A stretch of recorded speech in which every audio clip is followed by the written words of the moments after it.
Across this country, far left rioters and Black Lives Matter extremists are killing people, are burning down businesses. Civil unrest is on the rise. Portland has been under a kind of low tier, weird Antifa siege for over a month. And now a Utah governor declares a state of emergency due to civil unrest. Dare I say, this is Trump's America. It's all Trump's fault that Black Lives Matter, an organization that's been around for almost a decade, has escalated their tactics and resources, and many of their sympathizers have engaged in extremist actions, for which it actually began under Obama. I'm kidding, by the way. It's silly. I see these stories. Some guy wrote a story and he's like, I'm a journalist and I got arrested. This is Trump's America. This has been going on for a long time. The unrest has been escalating. It started with street protests back in the early 2010s, and it gradually got worse and worse. And now it's worse than ever. Is it Trump's fault? No. Trump is in charge of the federal government. He's not going to go into these states, though he has hinted. He has suggested he may do it, invoking the Insurrection Act. Well, I tell you what, man, we are getting dangerously close to that point. I can't believe I'm going to do another story about a state of emergency being declared over civil unrest. But yup, here we are. And it's not Trump's America. Trump came in partly because of this. If anything, people voted for Trump hoping that he would restore law and order. And maybe that's why the far left is going after police departments. They want police to be weakened so they can make it seem like under Trump, there is no law and order. Well, I don't know what their strategy is. All I know is the more this happens, there have been a couple polls suggesting this will help Trump win. Violence and unrest, this time in Utah. I got a couple stories for you, man. I got a bunch of stories for you, actually, about the ongoing unrest. And I'm sick and tired of it. This morning, I actually did a COVID segment. And I'm like, I don't want to talk about this. Look, the local retail shops are reopening. The mall is reopening. The food is reopening. I don't know what's going on with this. And I said before I wouldn't, but here we are. I decided, you know what? This seems to be an important story. Because I'm sick and tired of talking about this. For now over a month, the rioting has not stopped. In fact, new stories are popping up, new claims, and it keeps happening. So yes, at this point, I would very much like to see Trump, the Homeland Security, or something be done to stop this. But I tell you what, it is the job of the governors. And at least for now, it seems like the Utah governor is going to be making some moves. It was only, man, what is this? It was the Monday that Georgia declared a state of emergency and activated like 1,000 National Guard troops. Well, now, by the end of the week, Utah. Yeah, it's going to get worse, man. Because I can't tell you why. Election year, whatever that's supposed to mean, people keep saying it. But I'm getting sick and tired of it, and it feels dry. The more I talk about this, like, yeah, we get it. The country is aflame. Well, here's the story from The Hill. Utah Governor Gary Herbert late Thursday declared a state of emergency in Salt Lake City following tense demonstrations that saw protesters square off against Salt Lake City police. Protesters flooded the streets after Salt Lake County District Attorney announced that the May police killing of Bernardo Palacios Carbajal was justified. Quote, in the case of the Salt Lake City officer involved critical incident that resulted in the death of Bernardo Palacios Carbajal, District Attorney Sim Gill's findings provide significant evidence of the justifiable actions of the Salt Lake City police officers. Salt Lake City Mayor Aaron Mendenhall said in a statement after the news was released, this evidence shows that our officers acted according to their training and the state law regarding use of lethal force.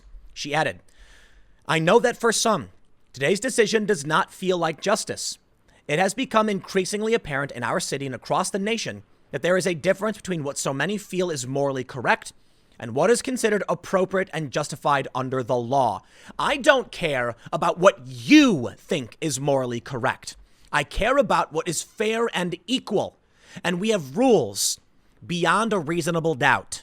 So you don't get to just burn someone up, destroy their life because you reject their morality. Palacios was shot on May 23rd after a report of someone making threats with a weapon. According to the report, police fired 34 shots and Palacios had more than a dozen wounds. According to the Salt Lake City Police Department, protesters broke windows to the DA's office, prompting the department to deem the demonstration an unlawful gathering. I love it. a demonstration of protesters who happen to be romping about the city destroying property. That's not a protest.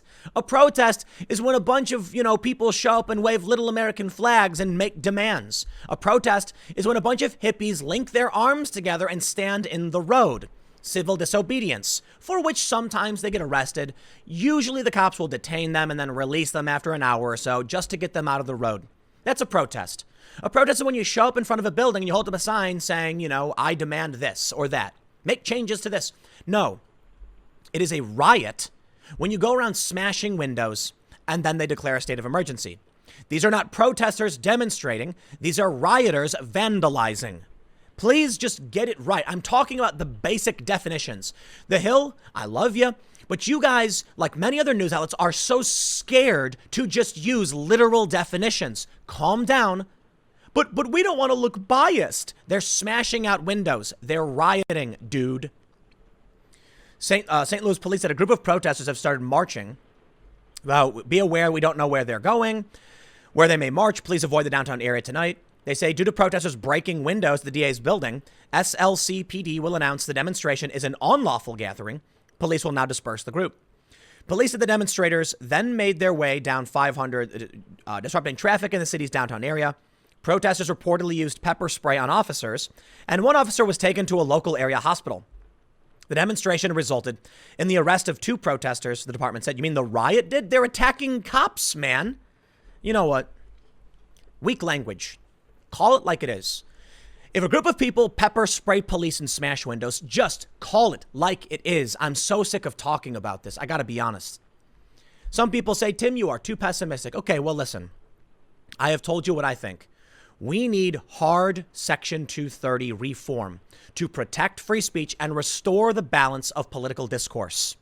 The only way that happens is if the Republicans sweep. I'm sorry, because the Democrats, they're going to go for more hate speech laws. And now even the left liberals, the founder of Vox, are going, wait, please stop. Cancel culture has gone too far. So I'll tell you what, the Democrats aren't going to do it. They're not going to agree on this because they don't want Republicans to have the right to speech. It's benefiting them. If the Republicans win, we need Section 230 reform. But look, let's get back to the shenanigans. Portland protests have cost local businesses $23 million so far. Are they going to declare a state of emergency yet?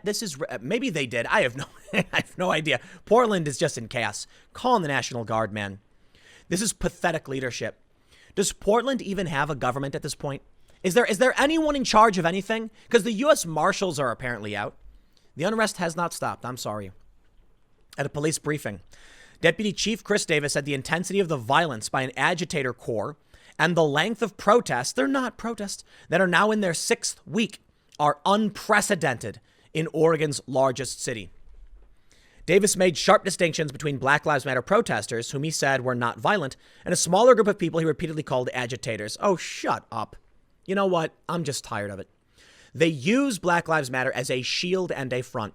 It's about time that we start talking about what this is. And I ask all of you, look, I can call a riot.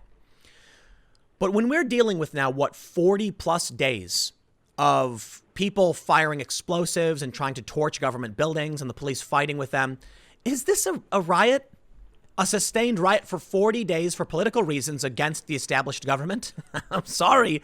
This seems like an insurgency. I don't know what you call it, whatever you want, an insurrection, an insurgency. A partisan faction rising up and seeking to destabilize the government. Call it whatever you want. At a certain point, I tell you this, if this group becomes large enough or has a large enough impact on local politics or the local government, we'll start calling it what it is, civil war. There's a fine line. For now, we'll call it a riot. If this goes on for like 2 years and the violence escalates, they will say that all of this was civil war. You see how this works? It's based upon what happens next. If this ends today, if the National Guard comes in, people will just say ongoing riots, sustained riots. But if we go back in time and things escalate to an extreme degree, they will say all of this started before this, like the first night of whatever this is. The good news is, however, it seems like local government, they're finally learning their lesson. You need the police, right? No, of course, that's not true. I just wanted to give you a little bit of optimism before I tell you this. Majority of Seattle Council pledges to support police department defunding plan laid out by Chaz. The Chaz won, everybody. Chaz won. They got what they wanted. Congratulations, Chaz. Hey, I tell you what, man, for whatever it's worth, my respect to the far left, the Chazistanis, Antifa, and all that, because they stood up, they made demands, they refused to back down. They said, I will not be silent. And the city dropped to their pathetic knees and said, spare us. The government is yours. And now a veto-proof majority of the city council approves a plan to slash the police budget, I believe, by 50%. Yep, there we go. So they say, council members, they name them, added support Thursday to a roadmap set out by Decriminalize Seattle and King County Equity Now. They're joined by the other council members to reduce police department's annual budget by 50% and promised quick action, while Mayor Jenny Durkin has asked the council to slow down. Too bad. Chaz has won. Now, if you don't live in Seattle, you probably don't care. But let this be a lesson to all of you. Speak up to defend yourself. That is all. That is all I say. That's all we have to do. Now, there have been questions about what can I do, what must be done, and things like that. I get it, man. You know, it's really easy to talk about what the problem is, and it's really, really difficult to find the solution. But I tell you this. These far leftists have identified a problem and I respect what they have found. Police brutality. Okay. Wealth inequality. I think to a varying degree that's a problem, sure. Universal health care, lack of access to homes. Okay, we see that these are problems. They're throwing darts at a board of what their solutions are supposed to be.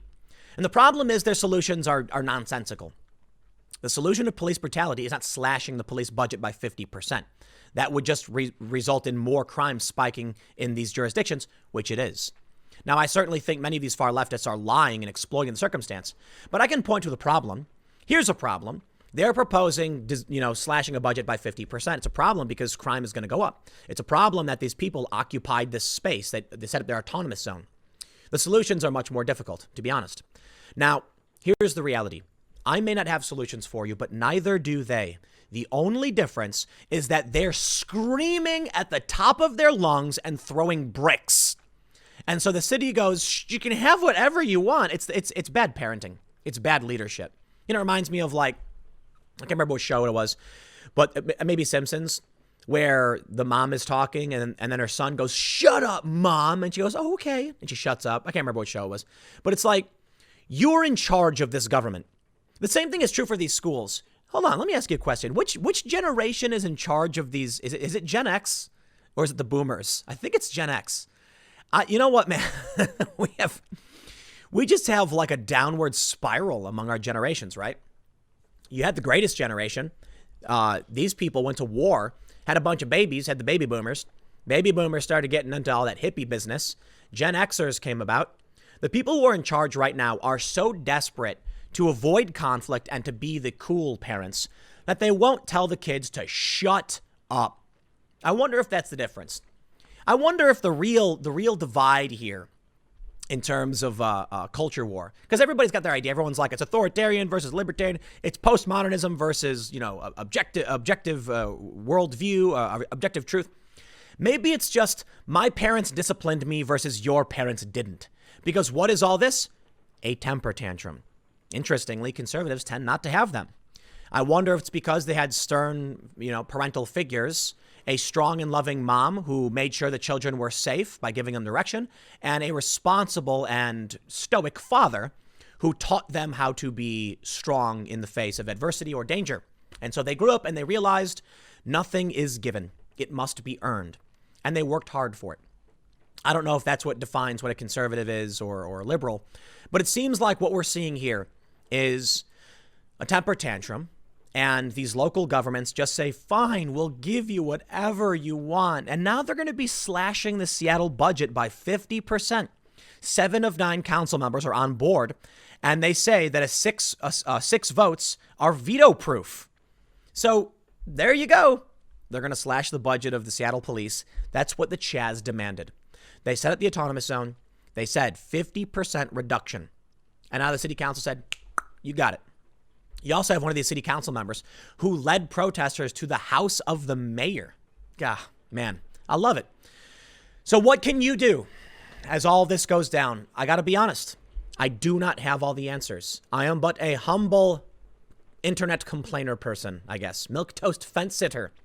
But I can tell you, and maybe this will give you an idea and inspire you. These people, as I've mentioned many times on my podcast, have organizational power where they bond together in a collective to take action, and that makes them powerful. What does the right have, I suppose? I mean, Elon Musk's a billionaire. Peter Thiel's a billionaire. These people seem to be on board with opposing the SJW far left nonsense, but they're not funding any of this. They're not doing anything. Maybe they are behind the scenes. I have no idea. Elon Musk could snap his fingers, I am not exaggerating, and create a real news company. I wonder why they don't do it. Look, I'll tell you what I'm doing to solve these problems. First, let me tell you what you could do. Look at the tactics of the left. The problems they have, first, is that their obsession with violence actually hurts their cause. This is a fact. Peaceful demonstrations work. It is probably the most powerful thing you can do. That's what cancel culture is. It is peaceful protest. It is. So for the most part, there is an implied threat of violence. But on the surface, if you brigade a company with emails saying, I detest your stance on politics, and they back down and give you what you want, that is peaceful protest. Sending a sternly worded letter scares these companies. Now, it's also true that many of these companies are concerned about the violence because they show up and they riot in the streets and smash out your windows, for sure. But they're engaging in various tactics. The peaceful protest stuff works. The violence actually hurts them, and they don't realize it. It makes people turn against them. But if you engaged in peaceful protest, particularly sending sternly worded letters to companies saying, I do not respect you for banning these groups, and I will not want to use your services, it will have a serious impact. Right now, they're trying to boycott Goya because the CEO of Goya praised Trump. And now there's another trend saying, buy Goya. And I'm seeing conservatives all rush out to buy Goya. Hey, listen here. I got a big old cupboard of Goya beans because we bought a bunch of beans for COVID. We mostly ate them all. Because like I told you, if it got really bad, you'll be glad you had food. And for a while, the stores were, their shelves were dry. But the worst case scenario is you had taco night, man. And you know what we've been doing? Oh, this is fantastic. We've been taking grilled onions with black beans. And I got to tell you, I love a little bit. You get a little red pepper in there, some garlic on top. Fantastic. Slop that in a tortilla, man. We've been having taco night, and we've been loving it. I've been buying Goya beans before it was cool. But no, buying Goya beans is not my strategy. Let me tell you something. I wonder, when I see Elon Musk call out the far left, I wonder, you could do anything you want. You've got money. I'm not going to pretend, look, Elon Musk is a billionaire, but let's be real. When it comes to assets, it's not like Elon Musk has $1 billion in hard cash. I don't know what his cash assets are. But he could certainly put $1 million into hiring some good, well-mannered, honest reporters who are hungry for an opportunity, and he could make that happen. Instead, we get people like Bezos doing the opposite, dumping hundreds of millions into the Washington Post to lie to your face. So I wonder. Same thing with, Peter Thiel, for instance. I know he opposed all this stuff. I think Eric Weinstein works for Thiel Capital. And I wonder why these super wealthy people don't just say, here's a budget to a good journalist to do good work. I'll tell you what I'm doing. I am going to be expanding and launching a new news venture. We have Scanner. Scanner's doing on-the-ground reporting. Some people aren't happy with some of the content that Scanner's put out, but the point is, Scanner is not producing this overtly one-sided anti-Trump nonsense. It is field reporting. Sometimes it's silly, and sometimes people say, I'm not a fan of this, but listen, it needs to be eclectic. It needs to be more than one thing. And what they're doing is real on-the-ground reporting, at the very least raw footage. Some of it people on the left are really angry about, and they've tried to cancel us because of it. And some videos the right doesn't like. I'm fine with it. It's editorially independent. It's the first step. But I'm doing more. I am climbing uphill. I am pushing that stone up the hill. And there's no point at which you reach the top. But with every passing day, we reach more expansion. We do more. The Timcast IRL podcast is taking off, and we are speaking out about this, and we are getting more views than ever. Now, maybe that's not enough, but I am going to be launching a written news outlet because I am going to do exactly what I said Elon or Thiel should be doing. I am going to be hiring real journalists to fact check these stories.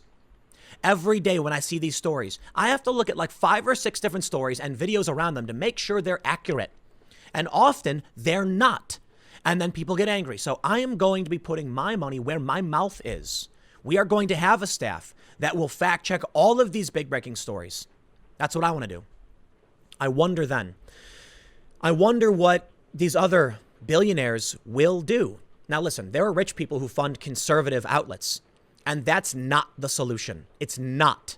Having a bunch of conservatives write articles from a conservative perspective with conservative opinion is not the solution. It probably helps to have a balance for sure.